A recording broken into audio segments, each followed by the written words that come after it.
നമ്മുടെ ബഹുമുഖ്യമന്ത്രിക്ക് നാവിൽ സരസ്വതി കടാക്ഷം വേണ്ടോളമുണ്ട്. അദ്ദേഹത്തിൻ്റെ വായിൽ നിന്ന് തന്നെ നാക്കിൽ നിന്ന് ചിലപ്പോൾ ഇങ്ങനെ നിർഗളമായിട്ട് അങ്ങോട്ട് വന്നുകൊണ്ടിരിക്കുന്ന ചില വാക്കുകളൊക്കെ ഉണ്ട് കേട്ടോ. നാറി, പരനാറി, ചെറ്റ, പരമച്ചെറ്റ തുടങ്ങിയ വാക്കുകൾ. പക്ഷെ ഒരു ഗുണമുണ്ടായിട്ടുണ്ട്. ഇത് ആരെയൊക്കെ അദ്ദേഹം വിളിച്ചിട്ടുണ്ടോ അവരൊക്കെ നന്നായിട്ടുണ്ട് കേട്ടോ. നന്നാവെന്ന് പറഞ്ഞു കഴിഞ്ഞാൽ അവർ ഇപ്പോൾ മാറിയോ ചെറ്റയോ അല്ലാതാവുന്ന അല്ല നന്നാവുമെന്ന് പറഞ്ഞത്, അവരൊക്കെ രക്ഷപ്പെട്ടു പോകും. അങ്ങനെ കാര്യമുണ്ട്. മുമ്പ് ഒരാളെ പരനാറിയെന്ന് വിളിച്ചു കേട്ടോ. ആളുകൾ അദ്ദേഹത്തിനെ ജയിപ്പിച്ചതുണ്ടല്ലോ, അതിന് മുമ്പുള്ളതിൻ്റെ ഇരട്ടി ഭൂരിപക്ഷത്തിലാണ് ജയിപ്പിച്ചത്. അതേപോലെ ഇപ്പോൾ കയറി നമ്മുടെ സുധാകരൻ സഖാവെന്ന് പറയാൻ ഒക്കത്തില്ല, സുധാകരൻ സാറെന്ന് പറഞ്ഞാൽ മതി, പാവം നല്ല മനുഷ്യനാണ്. സുധാകരൻ സാറിനെ കയറി വിളിച്ചു, ജി സുധാകരനെ. ഇതറിയോ, ചെറ്റ എന്ന് വെച്ചാൽ ചെറ്റത്തരമാണ് കാണിച്ചത്. ചെറ്റത്തരം പറയുന്നതിന് യാതൊരു ലൈസൻസും ഇല്ല. എന്നാലൊരു മുഖ്യമന്ത്രിയാണ്, അല്ലെ ഇതുപോലുള്ള ആളുകൾ നമ്മളെ കാണുന്നതാണ്, നോക്കുന്നതാണ്. ഇത് മര്യാദ കെട്ട വാക്കുകൾ നമ്മൾ ഉച്ചരിക്കാൻ പാടില്ല എന്നുള്ളൊരു മര്യാദയൊന്നും അദ്ദേഹത്തിന് അടുത്തുകൂടെ പോയിട്ടില്ല. അത് നിർബന്ധമാണ്. ഇത് പറഞ്ഞേ പറ്റൂ. പറഞ്ഞു സുധാകരൻ കാണിച്ച ചെറ്റത്തരം. എന്താ സുധാകരൻ കാണിച്ചേ? സുധാകരന് 75 വയസ്സേ ഉള്ളൂ. അദ്ദേഹത്തിന് മത്സരിക്കണമെന്ന് ആഗ്രഹം. അപ്പോൾ കുറേ സഖാക്കൾ പറഞ്ഞു മരിക്കുന്ന ഒരു MLA ആയിരിക്കാൻ ആഗ്രഹം. എന്താ മോശമാണെന്നോ? അങ്ങനെ എത്ര പേര് ഇരുന്നിട്ടുണ്ട്. ഇത് കുഴപ്പം എന്താ അതിന്? ഒരു നല്ല മനുഷ്യൻ, കൊള്ളാവുന്ന ഒരാൾ, സംസാരിക്കാൻ അറിയാവുന്ന ഒരാൾ, അന്തസ്സായിട്ട് കാര്യങ്ങൾ ചെയ്യുന്ന ആൾ, അഴിമതി രഹിതമായിട്ടുള്ള ഒരു ഭരണം കാഴ്ചവെക്കാൻ പോകുന്ന പ്രാപ്തിയുള്ള ആൾ, അങ്ങനെയുള്ള ഒരാൾ നിയമസഭയിൽ വരണ്ടേ? അത് മരിക്കുന്നവരെ അധികാര വ്യാമോഹം. ഇതെന്തൊന്ന് വ്യാമോഹം? ഈ പറയുന്നവർക്കൊന്നും വ്യാമോഹമൊന്നുമില്ലേ? ഈ അദ്ദേഹത്തെ പറഞ്ഞേക്കുന്ന എല്ലാവരെയും ഒന്ന് ആലോചിച്ച് നോക്കിക്കോളൂ. ഒരു വ്യാമോഹവും ഇല്ലാത്ത ഒരാളാണ് നമ്മുടെ MV ഗോവിന്ദൻ കേട്ടോ. 3 തവണ അവിടെ MLA ആയിട്ട് മത്സരിച്ച് തള്ളിപ്പറമ്പിൽ ജയിച്ചു, ശരിയായി. ഇപ്പോൾ പാർട്ടിയുടെ സെക്രട്ടറി ആയിട്ടിരിക്കുകയാണ്.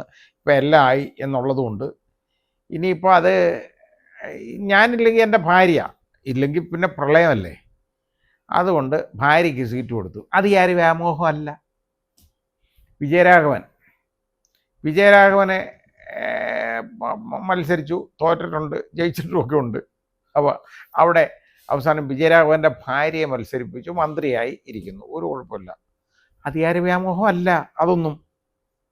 പക്ഷെ ജി സുധാകരൻ, അതായത് ഈ പാർട്ടി, അതായത് പറയുന്നതനുസരിച്ച് എല്ലാം നടന്ന ഒരാൾ, പാർട്ടിക്ക് വേണ്ടി ഒരുപാട് ത്യാഗം സഹിച്ചിട്ടുള്ള ഒരു മനുഷ്യൻ, അദ്ദേഹം അടിയന്തരാവസ്ഥക്കാലത്ത് അടിവരെ കൊണ്ടിട്ടുള്ളതാണ്. അദ്ദേഹം ഈ മത്സരിക്കാൻ പോകുന്നത് അധികാര വ്യാമോഹം. അതാണ് സുധാകരൻ കാണിച്ച ചെറ്റത്തര. സുധാകരന് 75 വയസ്സേ പ്രായമുള്ളൂ. ഈ പറയുന്ന പിണറായിക്കുണ്ടല്ലോ 80 വയസ്സ് പ്രായമുണ്ട്. അയാൾ മത്സരിക്കുന്ന അധികാര വ്യാമോഹമല്ല. അത് അധികാര വ്യാമോഹമേ അല്ല. കാരണം അത് പിണറായിയാണ്, എന്തും ചെയ്യാം. ആശാനല്ലേ, ആശാൻ പിഴച്ചാൽ ഏത്തമില്ല. വേറൊരു വാചകം ഉണ്ടെന്ന് ഞാൻ പറയുന്നില്ല. ആശാൻ എന്തും ചെയ്യാം, ഒരു കുഴപ്പമില്ല. പക്ഷെ വേറെ കാര്യം ചെയ്യാൻ പാടില്ല. ഇതാണ് കാര്യം. അപ്പോൾ ഏതായാലും ഈ ഒരു ഒറ്റ വർത്തമാനം കൊണ്ട് അതിന് സുധാകരൻ പറഞ്ഞ മറുപടി എന്ന് പറയുന്നത് നല്ല മറുപടിയാണ്. വിജയരാഘവനും അതുപോലെ തന്നെ നമ്മുടെ ഈ ബഹുമുഖ്യമന്ത്രിക്കും കൊടുത്ത മറുപടി എന്ന് പറയുന്നത് ഒന്നാം തരം മറുപടിയാണ്. വിജയരാഘവൻ പറഞ്ഞത് എന്താണെന്നറിയാം? വിജയരാഘവൻ പറഞ്ഞത് ദാസ് ക്യാപിറ്റൽ പഠിച്ചത് കേട്ടോ, ജി സുധാകരൻ പഠിച്ചത് തലകീഴായി ആണെന്ന് വായിച്ചത്. അപ്പോൾ അതിന് അദ്ദേഹം പറഞ്ഞ ഒരു നല്ല കറക്റ്റ് മറുപടിയുണ്ട്. വിജയരാഘവൻ നേരെയാണ് വായിച്ചത്, അതുകൊണ്ടായാൽ ഇങ്ങനെ ആയെന്ന്. ശരിയാ പറഞ്ഞേ. ഒരു മനുഷ്യനെ പറയുമ്പോൾ ആലോചിക്കണം. നമ്മൾ ഒരാൾക്കെതിരെ വിരൽ ചൂണ്ടുമ്പോൾ നമ്മുടെ 3 വിരലുകൾ നമുക്കെതിരെ തിരിഞ്ഞിരിക്കുകയാണെന്ന് ആലോചിക്കണം. The higher you go the harder U fall. അതാണല്ലോ പ്രിൻസിപ്പിൾ. ഉയരം എത്രത്തോളം കൂടുന്നോ വീഴ്ചയുടെ ആഘാതം ഭയങ്കരമായിരിക്കും അതുപോലെ എന്നുള്ളത് നമ്മൾ മനസ്സിലാക്കണം. ഈ മുഖ്യമന്ത്രി സ്ഥാനത്തൊക്കെ ഇരുന്നുകൊണ്ട് ഒരാൾ വിളിച്ചു പറയേണ്ട വാചകമാണോ ഇത്? അപ്പോൾ ഇത് പറയുമ്പോൾ അപ്പോൾ അതിന് സുധാകരൻ പറഞ്ഞ മറുപടി എന്ന് പറയുന്നത് വളരെ ആപ്റ്റായ മറുപടിയാണ്. ഈ ചെറ്റ എന്ന് പറഞ്ഞു കഴിഞ്ഞാൽ ചെറ്റക്കുടിൽ എന്നൊക്കെ പറഞ്ഞാൽ പാവങ്ങളിലെ കിടക്കുന്ന സ്ഥലമാണ് ചെറ്റക്കുടിൽ. അങ്ങനെ കിടക്കുന്ന എന്നെ ഇപ്പോൾ അതല്ലേ പറഞ്ഞേ, എനിക്കതൊരു ബഹുമതിയായിട്ട് ഞാൻ കണക്കാക്കുകയാണ്. എനിക്കൊരു വിഷമമില്ല അങ്ങനെ പറയുന്നതിന്. ഞാൻ അങ്ങനെ പാവങ്ങളോടൊപ്പം എപ്പോഴും. ഇതിന് മറുപടി പറയാൻ പറ്റുമോ? ഇതുപോലെ ഒരുപാട് ആളുകൾ പറയുന്നുണ്ട്. ഇപ്പോൾ തോമസ് ഐസക്ക് സാധാരണഗതിയിലെ ഇതുപോലുള്ള വിവരക്കേടുകളൊന്നും വിളിച്ച് പറയാത്ത ആളാണ്. പക്ഷേ ഞാൻ കണ്ടൊരു കാര്യം, നമ്മുടെ പിഷാരടി എന്ന് പറയുന്ന സിനിമാ നടൻ ഈ പാലക്കാട് മത്സരിക്കുന്നു. അയാൾക്ക് സിനിമാ നടനായതുകൊണ്ട് അയാൾക്ക് മത്സരിക്കാൻ പാടില്ലേ? അയാൾ ഒരുപാട് വളരെ ഒരുപാട് കോമഡി സ്കിറ്റുകളൊക്കെ ചെയ്തിട്ടുള്ള ആളാണ്. അയാൾക്ക് മത്സരിക്കാൻ പാടില്ലേ അങ്ങനെ ചെയ്തുകൊണ്ട്? അത് കലയെന്ന് പറയുന്നത് അയാളുടെ ഉപജീവന മാർഗമാണ്. അത് കഴിവുള്ളവന് പറഞ്ഞിട്ടുള്ള ഒരു കാര്യമാണ്. അയാൾക്ക് അതിന് കഴിവുണ്ട്, അതുകൊണ്ട് അയാൾ അതും കൊണ്ട് നടക്കുന്നു. അങ്ങനെയുള്ള ഒരാൾക്ക് മത്സരിക്കാനായിട്ട് ഇവർ വിളിച്ചപ്പോൾ അയാൾ അവിടെ മത്സരിച്ചു. അയാൾക്കെന്താ മത്സരിക്കാൻ പാടില്ലേ? അയാളൊരു കോൺഗ്രസ് അനുഭാവിയെ കോൺഗ്രസ്സുകാരനാണ്. അതുകൊണ്ട് അയാൾ ഈ കോൺഗ്രസിൻ്റെ സ്ഥാനാർത്ഥിയായിട്ട് തന്നെയാണ് പാലക്കാട് കൈപ്പത്തി ചിഹ്നത്തിൽ മത്സരിക്കുകയാണ്. അപ്പോൾ അയാൾ ഇതുപോലുള്ള കോമാളിയൊക്കെയാണ് പിടിച്ച് നിർത്തുന്നതെന്ന്. ഏറ്റവും വലിയ കോമാളി നിങ്ങളല്ലേ മിസ്റ്റർ ഐസക്? നിങ്ങളല്ലേ കോമാളി? ഇത് പറയുമ്പോൾ ഇങ്ങനെ ഒരു മനുഷ്യനെ ആക്ഷേപിക്കാൻ പാടുള്ളതാണോ? വിവരക്കേട് വിളിച്ച് വിളമ്പരുത്. നിങ്ങളെപ്പോലുള്ള ആൾ, നിങ്ങളെ ഞാനൊക്കെ കണ്ടേക്കുന്നതെന്ന് പറഞ്ഞാൽ നിങ്ങൾ കുറേ വിവരവും ഒക്കെ ഉള്ള ഒരാളായിട്ടാണ് ഞാൻ കണ്ടിരുന്നത്. പക്ഷേ ഇത് വിളിച്ച് പറഞ്ഞപ്പോൾ, അയാൾക്കെതിരെ ഇത് പറഞ്ഞപ്പോൾ അയാൾ അതിന് മറുപടിയൊന്നും പറഞ്ഞില്ല. അയാൾ പറഞ്ഞു, ശ്രീ തോമസ് ഐസക്കിനെ ഇതിന് ഞാനൊന്നും പറയത്തില്ല, എൻ്റെ നാവുകൊണ്ട് അദ്ദേഹത്തിനെതിരെ ഞാനൊന്നും പറയുകയില്ല എന്ന് പറഞ്ഞു. അയാൾ ആ നൊബിലിറ്റി കാണിച്ചു. നിങ്ങൾ എവിടായി, അയാൾ എവിടായി ഒന്ന് ചിന്തിക്കുക. ഇതുപോലെയൊക്കെയാണോ ഈ ഇത് ഒരു വംശീയ അധിക്ഷേപവും അല്ലെ വർഗീയ അധിക്ഷേപവും അല്ലെങ്കിൽ ഇതുപോലുള്ള ഒരു അധിക്ഷേപങ്ങൾ ചെയ്യുന്നതാണോ നിങ്ങളുടെയൊക്കെ സംസ്കാരം? അങ്ങനെയാണോ ജയിക്കേണ്ടത്? നിങ്ങൾക്ക് വിരോധം കാണും, അയാളെ മറ്റേതിൽ മത്സരിക്കുന്നുണ്ട്, അതിന് അയാളെ പേഴ്സണലി അയാളെ കോമാളി എന്നൊക്കെ വിളിച്ച് ആക്ഷേപിക്കുകയാണോ വേണ്ടിയേ? ശ്രീ ജി സുധാകരൻ മത്സരിക്കുന്നത് അദ്ദേഹം പരസ്യമായിട്ട് പറഞ്ഞിട്ടല്ലേ മത്സരിച്ചത്? അദ്ദേഹം UDFൻ്റെ കാൻഡിഡേറ്റായിട്ടല്ല മത്സരിച്ചത്, സ്വതന്ത്ര സ്ഥാനാർത്ഥിയായിട്ടാണ്. UDF അദ്ദേഹത്തിന് സപ്പോർട്ട് കൊടുത്തു. അത് കണ്ടപ്പോൾ കുരുവ് പൊട്ടി ഇവിടെ. ഇപ്പോൾ കണ്ടോളൂ, നിങ്ങൾ ഈ ഒറ്റ വർത്തമാനം അങ്ങേരെ ചെറ്റേന്ന് വിളിച്ച ഒരൊറ്റ കാരണം കൊണ്ട് അദ്ദേഹത്തിന് വലിയ ഭൂരിപക്ഷത്തിൽ അദ്ദേഹം ജയിക്കും. അത് നിങ്ങൾ നോക്കിയിരുന്ന് കണ്ടോളൂ. അവിടെ ആ പറയുന്നതിന് വ്യത്യാസമൊന്നും വരത്തില്ല. അല്ലാതെ വിജയരാഘവനോ നമ്മുടെ ബഹുമുഖ്യമന്ത്രിയോ ഒന്നും പറയുന്ന ഒന്നുമല്ല ഈ കാര്യത്തിൽ ഉള്ളത്. അതിയാര വ്യാമോഹം, പാർലമെൻ്ററി വ്യാമോഹം.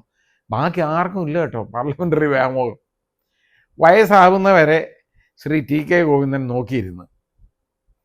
അദ്ദേഹത്തിന് അത് ഇപ്പം അവസാനം സ്വതന്ത്ര സ്ഥാനാർത്ഥിയായിട്ട് അദ്ദേഹം മത്സരിക്കുന്നു. അവിടെ തളിപ്പറമ്പയിൽ മത്സരിക്കുമ്പോൾ അതും എന്തോ പാർലമെൻ്ററി വ്യാമോഹം കടന്നുകൂടി.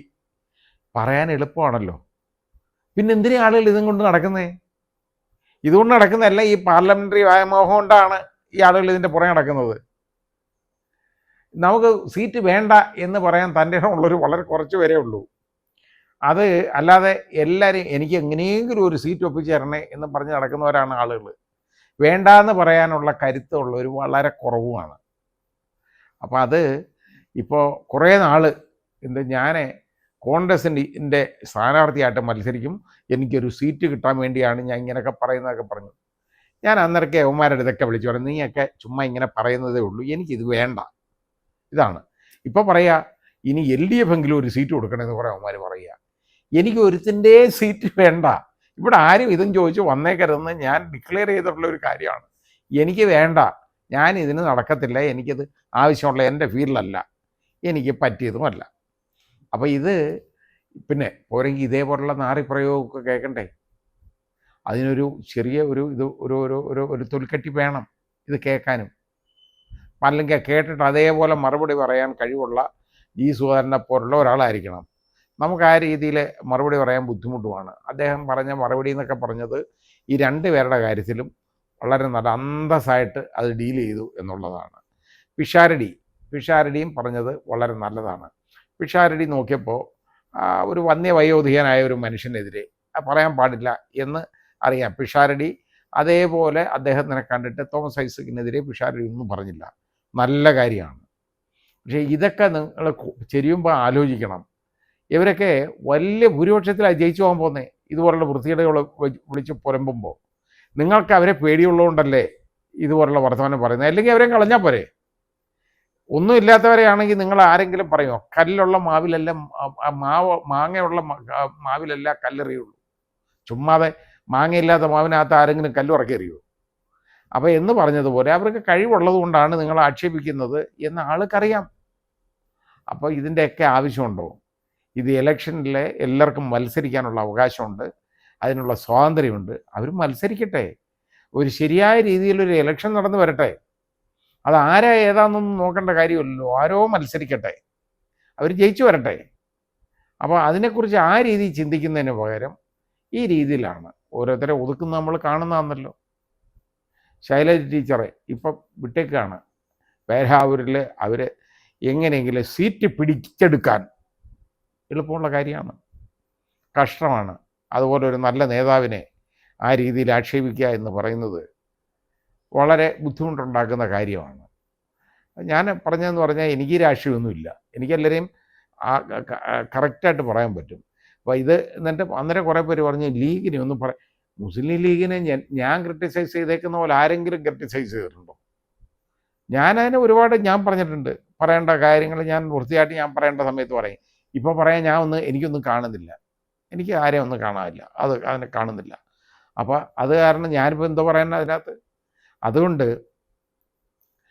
ലീഗെന്നോ മുസ്ലിം ലീഗെന്നോ കോൺഗ്രസ് എന്നോ CPM എന്നോ CPI എന്നോ കേരള ഇതൊന്നും അല്ല നമ്മൾ ചിന്തിക്കണ്ടേ. നല്ല ഒരാൾ ആര് മത്സരിക്കുന്നു അവർക്ക് വോട്ട് കൊടുക്കണം. കഴിവുള്ള അഴിമതിരഹിതമായ ഭരണം കാഴ്ചവെക്കും എന്ന് നമുക്ക് ഉറപ്പുള്ള ഒരാൾ മത്സരിക്കുന്നെങ്കിൽ അയാളെ ആ വിലയിരുത്തലിലൂടെ നമ്മൾ വിലയിരുത്തി വോട്ട് കൊടുക്കണം. അല്ലാതെ ഇതുപോലെ അവരെ മത്സരിക്കുന്നവരെയൊക്കെ പരന്നറിയുന്നും അതുപോലെ തന്നെ ചെറ്റയെന്നും ഒക്കെ വിളിക്കുന്നതല്ല നമ്മുടെ സംസ്കാരം. അതല്ല വേണ്ടത്. അപ്പം ഇത് അന്നേരം ഈ ആളുകൾ ചിന്തിക്കും ഏറ്റവും വലിയ ചെറ്റ ആരാണെന്ന്. അപ്പോൾ ആ രീതിയിൽ നമ്മൾ ആ രീതിയിലോട്ട് പോകരുത്. അങ്ങനെ ആരെയും നമ്മൾ പറയരുത്. അങ്ങനെയല്ല വേണ്ടത്. നമുക്ക് നമ്മുടെ നല്ല ഒരു സംസ്കാരത്തോടു കൂടി നന്നായിട്ട് ആരോഗ്യപരമായിട്ട് ഈ തിരഞ്ഞെടുപ്പിനെ നമ്മൾ അഭിമുഖീകരിക്കണം. നല്ല രീതിയിൽ എല്ലാവരും വിലയിരുത്തി ഓരോ സ്ഥാനാർത്ഥിയും വിലയിരുത്തി വോട്ട് കൊടുക്കണം. അല്ലാതെ അയാൾ ആരാണ്, അയാൾ ഏത് പാർട്ടിക്കാരനാണ്, ഏത് വർഗമാണ് എന്നുള്ളതല്ല നോക്കേണ്ടത്. അയാളെ തിരഞ്ഞെടുക്കാൻ കൊള്ളാമോ ഇല്ലയോ എന്ന് നമ്മൾ നോക്കണം. ഇന്നിപ്പോൾ ഞാൻ നല്ലൊരു അഭിപ്രായം ഞാൻ കണ്ടു. അതായത് ഈ ഒരാൾ നമ്മുടെ ഈ പാണക്കാട് തങ്ങളെ അധിക്ഷേപിച്ച് സംസാരിച്ചപ്പോൾ, വളരെ മോശമായിട്ട് സംസാരിച്ചപ്പോൾ അതിനെതിരെ ശക്തമായിട്ട് പ്രതികരിച്ചത് KT ജലീലാണ്. KT ജലീൽ മുസ്ലിം ലീഗിൻ്റെ സ്ഥാനാർത്ഥിയൊന്നുമല്ല, CPMൻ്റെ സ്ഥാനാർത്ഥിയാണ്. പക്ഷേ KT ജലീൽ പറഞ്ഞു ആ പറഞ്ഞത് വളരെ മോശമാണ്, ചെയ്യാൻ പാടില്ലാത്ത കാര്യമാണ്, വളരെ വൃത്തികേടാണ് എന്നുള്ളത് നല്ല രീതിയിൽ പറയാൻ അയാൾക്കതിന് കഴിവുണ്ട്. അതുകൊണ്ടാണെന്നല്ലോ അയാൾ പറഞ്ഞത്. ഇനിയിപ്പോൾ അയാൾ നല്ലതെന്ന് ഞാൻ പറഞ്ഞു കഴിഞ്ഞാൽ അയാൾ മുസ്ലിം ആയതുകൊണ്ട് നല്ലതെന്ന്, മുസ്ലിം ആയതുകൊണ്ടൊന്നും അല്ല. അയാൾ മിടുക്കനാണ്, അങ്ങനെ കൊള്ളാവുന്നവനാണ്, നല്ല യോഗ്യതയുള്ള ആളാണ്, നല്ല ഹൈലി ക്വാളിഫൈഡാണ്. അങ്ങനെയുള്ള ആളുകളാണ് നമുക്ക് വരേണ്ടത്. അപ്പോൾ അതിൻ്റെ കൂടെ മറ്റ് ഒരു അതായത് അഴിമതിരഹിതമായിട്ട് നമ്മളെ ഭരിക്കാൻ കൊണ്ടു നടക്കാൻ കഴിവുള്ള ഒരാളാണെന്ന് നോക്കണം, മിടുക്കനാണെന്ന് നോക്കണം. അങ്ങനെയുള്ളവർക്ക് വോട്ട് കൊടുത്ത് ജയിപ്പിക്കണം. അതാണ് നമ്മൾ ഇലക്ഷൻ നമ്മൾ ചെയ്യേണ്ട, നമ്മുടെ വോട്ടർ എന്നുള്ള നിലയ്ക്ക് നമ്മുടെ ഉത്തരവാദിത്തം. അതെല്ലാവരും നിറവേറ്റണം. അതേ എനിക്ക് പറയാനുള്ളൂ.